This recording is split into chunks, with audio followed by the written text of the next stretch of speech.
สวัสดีครับทุกคนวันนี้พาเด็กๆมาเที่ยววังเต่าโบราณอำเภอชุมพลีจังหวัดสุรินทร์นะครับโหเต่าว่ายน้ำเต็มไปหมดเลย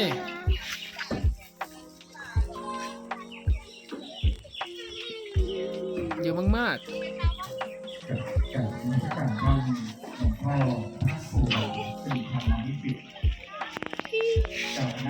เอาขามันทำไม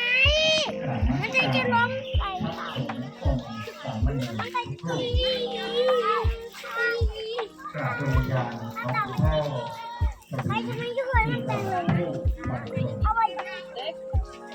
นายกเทศมนตรีเทศบาลตำบลท่าม่วงนายเด่นลูกนายประธานในพิธีกราบสวัสดีพี่น้องแขกผู้